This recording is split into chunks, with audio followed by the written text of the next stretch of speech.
Move on now to an ABC News exclusive.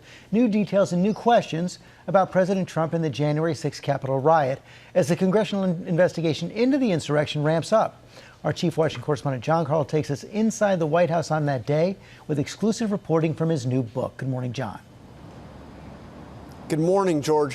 What Donald Trump was doing as his supporters attacked the U.S. Capitol building is a central question being looked at by the House committee on January 6th, and it is something I have learned more about in my book on Trump's efforts to overturn the presidential election and upend American democracy. In an indication of just how far then-President Trump was willing to go to overturn the election, he asked the nation's top intelligence official, Director of National Intelligence John Ratcliffe, to look into whether wireless thermostats made in China were being used to control voting machines in Georgia, flipping votes from Trump to Biden, according to a source who witnessed Trump's request. It's one of many revelations about Trump's actions during the days leading up to January 6th in my upcoming book, Betrayal, the final act of the Trump show. The crazy conspiracy theory, two sources tell me, was pushed by Jeffrey Clark, the obscure Justice Department official Trump wanted to make the acting attorney general just days before the January 6th riot. Now President Biden has decided to turn over confidential White House documents to Congress related to what Trump, his aides, and members of his family were up to during the riot. It's a move Trump vows to fight as a violation of executive privilege, but the Biden White House says it's about learning the truth. He believes it to be of the utmost importance for both Congress and the American people to have a complete understanding of the events of that day to prevent them from happening again. One thing certain to be of interest to the House committee investigating January 6th is related to the controversial video Trump released more than 2 hours after the Capitol was breached.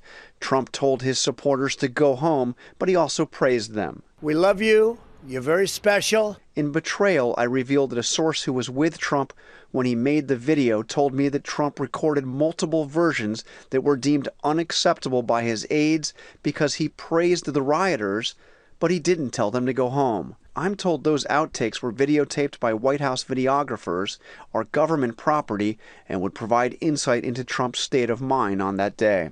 In reporting for Betrayal, I spoke to several people who were in contact with Trump during the riot. Trump, the sources say, was watching TV in his private dining room. He liked what he saw. He boasted about the size of the crowd, and he argued with aides who wanted him to call on his supporters to stop rioting. The book reveals more details about Kevin McCarthy's call to Trump as the rioters stormed the House chamber. According to a source familiar with the call, McCarthy, frustrated at Trump's indifference, said, "I just got evacuated from the Capitol. There were shots fired right off the House floor. You need to make this stop." The source said Trump pushed back, saying, quote, "They are just more upset than you because they believe it more than you, Kevin," referring to the lie that the election had been stolen. Trump is denouncing the January 6th investigation as a, quote, fake investigation.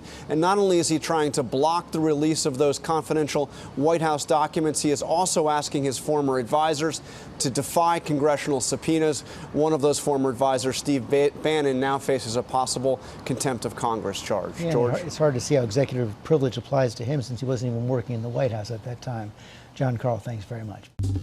Well, hey there, GMA fans. Robin Roberts here. Thanks for checking out our YouTube channel. Lots of great stuff here. So go on, click the subscribe button right over here to get more of awesome videos and content from GMA every day, anytime.